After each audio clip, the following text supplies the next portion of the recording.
de faire converger toutes les énergies et toutes les solutions et tous les moyens possibles pour enrayer les incendies. Et je pense que ça donne une résonance toute particulière à vos rencontres pendant ces 2 jours. Alors plus largement, pour ceux qui ne sont pas de la région, vous dire quand même que nous sommes dans un territoire, et plus particulièrement Anduze, à la croisée des risques naturels que sont les incendies et les inondations.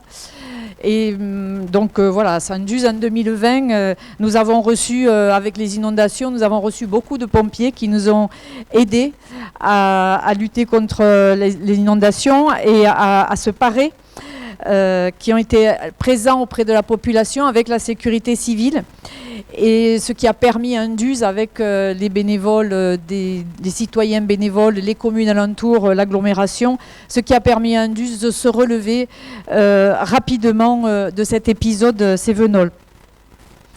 Et nous marquerons d'ailleurs demain la journée nationale de résilience face aux risques naturels. Ici à Anduze, par une balade interprétative dans les rues d'Anduze, dans le bas de la ville, et puis pour voir les repères de crues et comprendre mieux ces phénomènes. Et nous inaugurerons une fresque street art sur la question des inondations et de se souvenir pour se prémunir à 16h30 là au coin de la rue. Si jamais c'est à 1 heure de pause pour vous, je vous invite à nous y rejoindre, vous serez les bienvenus.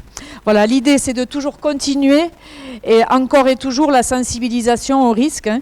Comment prévenir, comment se prémunir pour pouvoir vivre avec, hein. C'est vrai que pour les inondations c'est une chose, pour le feu c'est les ONLD et d'autres. Voilà, comment on vit avec le risque au mieux possible sur nos territoires.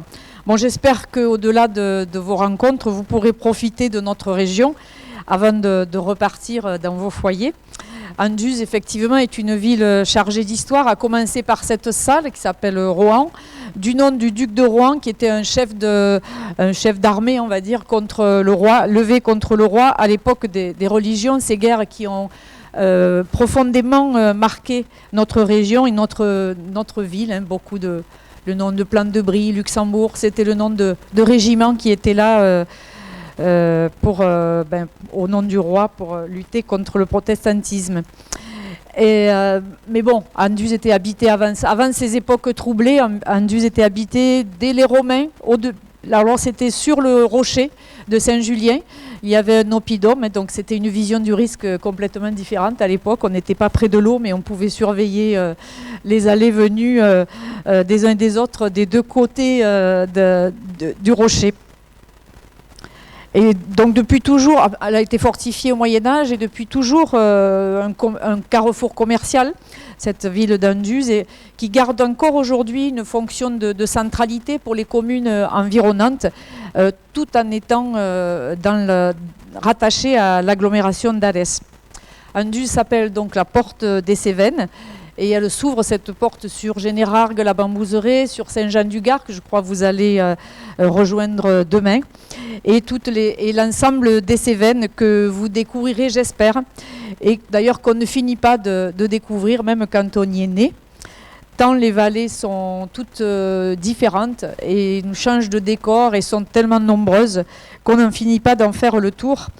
Et donc je vous souhaite de pouvoir le faire un petit peu pendant votre séjour ou pendant le week-end qui suit. Et surtout avant, je vous souhaite des rencontres très fructueuses sur ces sujets brûlants d'actualité, pour faire un mauvais jeu de mots. Merci. Bonne journée.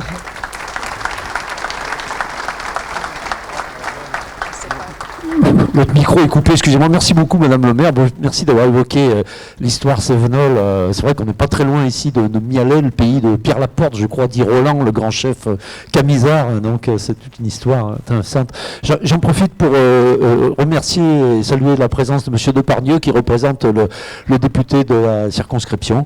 Et puis, je vais passer la parole à Madame Meunier, du conseillère départementale. Oui, bonjour à tous. Conseillère départementale, mais surtout administratrice du SDIS. Donc j'ai tenu à être présente et vous témoigner tout d'abord notre reconnaissance.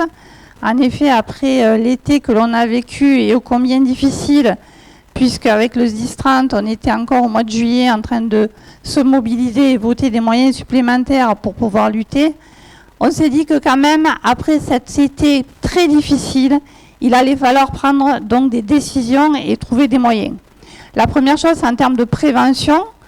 En termes de prévention, il y a un travail en effet à faire avec nos collectivités territoriales, notamment au niveau des DFCI. Avec la Chambre d'agriculture, on l'a dit tout à l'heure, hein, il y a quand même des notions de cadastre et notamment à voir comment les agriculteurs peuvent entretenir leurs parcelles pour permettre que ça fasse aussi des coupe-feux. Et puis il y a aussi des moyens après en termes de lutte. Et là, en termes de lutte, c'est vrai que cet été, on s'est quand même senti un peu seul. Une fois de plus, l'État nous a un petit peu délaissés. Et on sait ô combien, nous, les collectivités territoriales, que ce soit les communes ou le département, on met des moyens, mais nos moyens quand même sont quand même au bout d'un moment limités. Et donc on attend de l'État, notamment des moyens aériens qui ne sont pas venus. Voilà. Donc tout vous dire aussi que tout ce qui est formation est importante. On l'a entendu tout à l'heure dans le débat, il y a besoin de formation, il y a besoin de compagnonnage. Et donc ces temps de formation aussi nécessitent des moyens humains. Et donc là aussi, en termes de moyens humains, ça nécessite que sur les casernes, on ait des effectifs qui vous permettent à vous d'aller vous former, d'aller échanger avec vos collègues. Voilà, je ne vais pas être prendre plus de temps, mais encore une fois, en tout cas, on est là, on vous soutient et on attend maintenant des moyens supplémentaires pour que l'année prochaine, parce qu'on sait que ça se reproduira, hein, l'année prochaine, on puisse anticiper et qu'on puisse avoir une réponse beaucoup plus adaptée qui ne vous mettent pas en danger et surtout qui ne permettent pas, puisqu'à un moment quand même, on a beaucoup tiré la corde cet été. Voilà, merci beaucoup.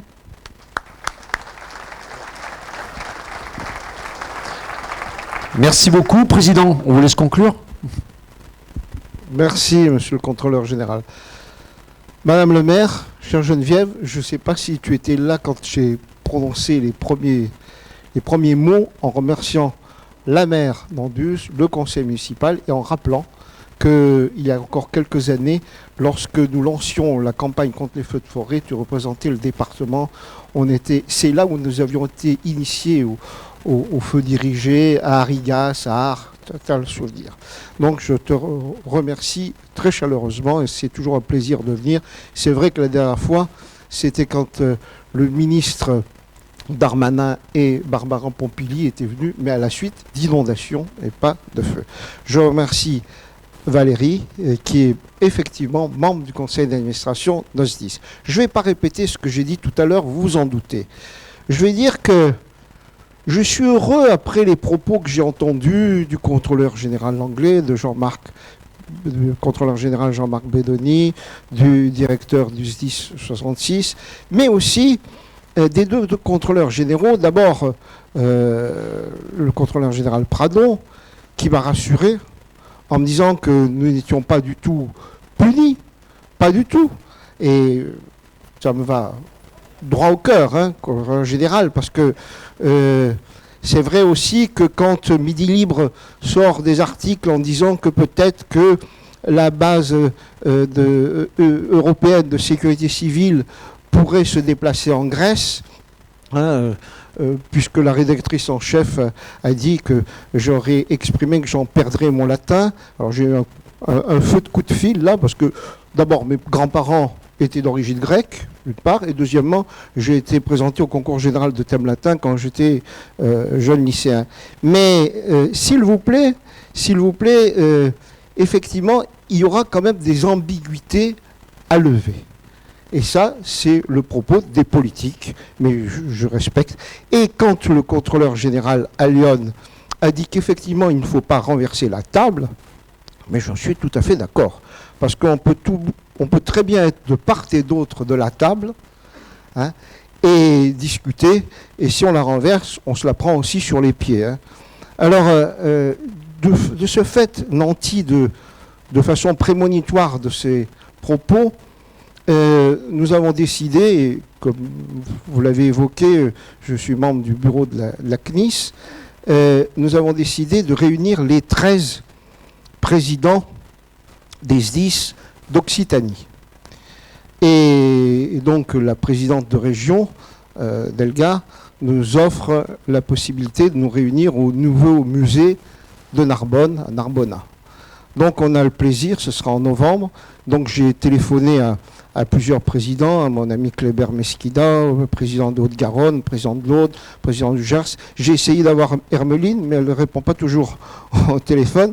Et je pense que la date leur convient et on va se réunir. On va se réunir, alors vous vous doutez bien qu'on ne va pas réinventer ni l'histoire, le monde, mais pour faire un bilan d'étape dans cette région d'Occitanie qui a la particularité quand même géographique d'être à cheval sur la zone, la façade, parce qu'il y a 4 ou 5 départements qui en font partie, mais le Gers, la Haute-Garonne n'en font pas partie.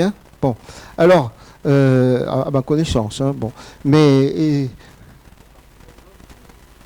pas celle-là. Ouais. Et donc, oui, de la zone, mais pas de la façade. Voilà, la zone, mais pas de la façade.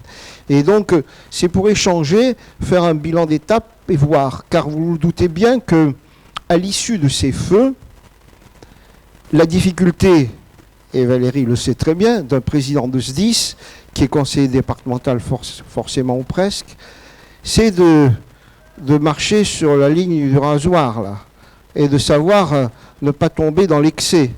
L'excès, c'est forcément de défendre les pompiers à tout prix, mais pas forcément à n'importe quel prix. Vous le savez bien, quand j'ai les pompiers devant moi, les syndicats, Sud, FA ou Avenir Secours, qui légitimement m'interpellent et m'interrogent, je leur rappelle sans cesse qu'il y a des collectivités territoriales, il y a le département, il y a les communes, il y a les communautés de communes qui ont d'autres compétences, d'autres obligations.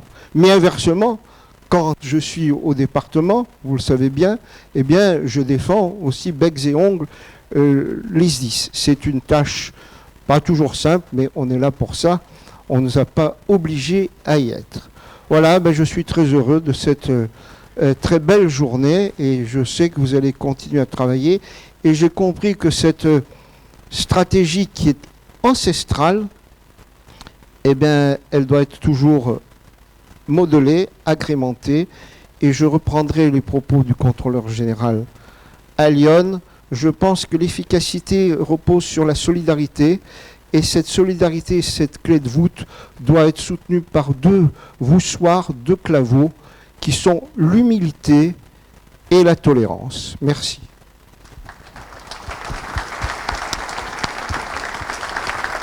Merci beaucoup. Je vais juste demander aux participants de la dernière table ronde de revenir 2 secondes sur la scène pour qu'on prenne une photo. Florent, viens avec nous sur la photo. Alain, venez avec nous sur la photo. Voilà. Vous restez avec nous, bien sûr, pour la photo. Pas de problème, on va vous entourer. Mettez-vous devant nous, voilà, comme ça. Voilà, voilà, très bien. Très bien. Florent, viens avec nous pour la photo. Oui.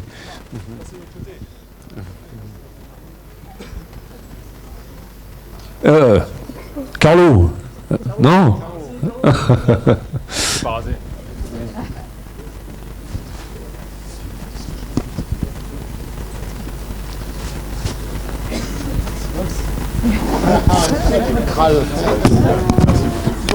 Voilà.